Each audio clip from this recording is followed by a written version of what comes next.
ఒక ఏడాదిగా నన్ను ఆరోగ్య సమస్యలు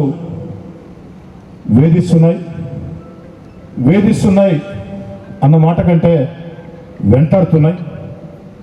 ఎడంకాలు న్యూరో సమస్యతో చాలా ఇబ్బందులు పడుతూ ఉన్నా. అందుకే ఈ కార్యక్రమం పూర్తయిన తర్వాత ఒక నెల రోజుల పాటు ఇక్కడి నుంచి ఇటే కేరళ వెళ్తున్నా. నెల రోజుల పాటు అందుబాటులో ఉన్నాను. నా పరిస్థితి అర్థం చేసుకోండి. ఎందుకు చెప్తున్నానంటే, ఒక శాసనసభ్యుడు, అందులో నాలాంటి శాసనసభ్యుడు ఒక వారం ఊర్లో లేకుంటేనే అసెంబ్లీ లేని సమావేశాల్లో రకరకాల ప్రచారాలు జరుగుతాయి. అలాంటి ప్రచారాలు జరగకూడదని, రాజకీయ నాయకుడి జీవితం ఎప్పుడూ ప్రజల సొంతం అని, రాజకీయ నాయకుడి జీవితంలో అన్ని విషయాల్లో ప్రజలకు తెలియాలని చెప్పని నమ్మే వ్యక్తిగా చెప్తున్నా. ఇక్కడ ఒక గంటలో కార్యక్రమం అయిన తర్వాత నేరుగా ఇటు నుంచి ఇటే కేరళకి వెళ్తున్నాం. నెల రోజుల పాటు ఆయుర్వేద చికిత్స. కానీ నెల రోజుల పాటు నా ఫోన్ కూడా అందుబాటులో ఉండదు. ఫోన్లు కూడా స్విచ్ ఆఫ్లో ఉంటాయి.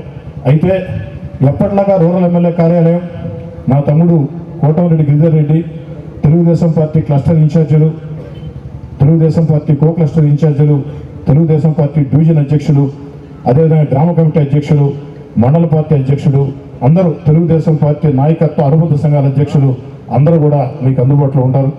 అందరూ అందుబాటులో ఉండి నిరంతరం ప్రజల్లో ఉండాలని, రాబోయే రోజుల్లో మనకైతే ముఖ్యమైన స్థానిక ఎన్నికలు రాబోతున్నాయి. ఆ ఎన్నికల్లో గతంలో ఏ విధంగా నెల్లూరు రూరల్లో గెలిచామో 18కి 18 సర్పంచులు, 12కి 12 ఎంపీటీసీలు, ఒక జడ్పీటీసీ, 26కి 20 కార్పొరేటర్లు గెలవాల. తెలుగుదేశం పార్టీ కూటమి గెలిచి తీరాల. కాబట్టి ఈ దిశగా ముందుకు సాగాలని కోరుకుంటూ, ఈ చక్కటి కార్యక్రమానికి, అభివృద్ధి కార్యక్రమానికి నా కిరణ్ చెప్పినట్టు ఎన్నికల వేళ మాత్రమే అజెండాలు, ఎన్నికలు లేని వేళ అజెండాలకు వ్యతిరేకంగా అన్ని పార్టీల్ని కలవలుపుకొని కలిసి వస్తానంటే వైఎస్ఆర్ కాంగ్రెస్ పార్టీని సైతం కలుపుకునేదానికి ఈ కోటమిరెడ్డి సదారెడ్డి ఎప్పుడు సిద్ధం. దాంట్లో ఎలాంటి అనుమానపడాల్సిన అవసరం లేదు. అందుకే ఈరోజు కొత్త వరవడి శ్రీకారం చుట్టాలని వేదిక మీద భిన్న ధృవాలు, బీజేపీ జనసేన అంటే కూటమి భాగస్వామ్యం, కానీ ఉభయ కమ్యూనిస్ట్ పార్టీలని కాంగ్రెస్ పార్టీని కూడా ఆహ్వానించామని చెప్పని ఒక హోందాయుత వాతావరణం ఉండాలి అభివృద్ధి కార్యక్రమాల్లో. మళ్ళీ విమర్శలు మామూలే. ఈ మీటింగ్ అయిపోయింది, నెల్లూరుకి వెళ్ళి కిరణ్ నా మీద ప్రెస్ కాన్ఫరెన్స్ పెట్టడానికి గ్యారెంటీ లేదు. పెట్టాల్సిందే, తప్పదు, పెట్టాల్సిందే. ఎందుకంటే ఆ యొక్క సమయం సందర్భం అవసరం వచ్చినప్పుడు. కాబట్టి ఎన్నికలు లేని వేళ మనం అందరం కూడా కలిసికట్టుగా అభివృద్ధి చేసుకోవాలని చెప్పి కోరుకుంటూ, అందుకే నేను మా వాళ్ళందరూ కూడా చెప్తూ ఉంటా, ఎవరు విమర్శించినా తిరిగి విమర్శించవాకండి. నెల్లూరు రూరల్లో విమర్శలు ప్రతి విమర్శలు ఉండవు, విమర్శించం. రాజకీయ వేధింపులు సాధింపులు ఉండవు. నెల్లూరు రూరల్ నియోజకవర్గంలో రాజకీయ వేధింపులు సాధింపులు కక్షాదింపులు ఉండవు.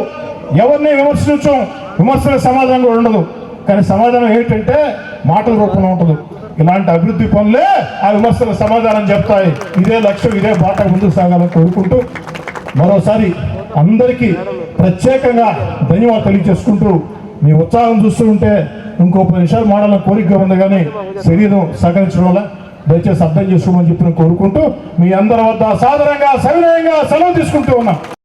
ఎన్ఎల్ హాస్పిటల్స్ అత్యుత్తమ వైద్య సేవలు సామాన్యులకు అందుబాటులో. అపార అనుభవం గల వైద్య నిపుణులు doctor Nagendra Prasad Kulari, managing director, గుండె వ్యాధి వైద్య నిపుణులు గారి ఆధ్వర్యంలో cardiology, neurology, surgical gastroenterology, orthopaedic, ప్రసూతి మరియు గైనకాలజీ, పల్మనాలజీ, జనరల్ మెడిసిన్, మరెన్నో పలు విభాగాల వైద్య సేవలు.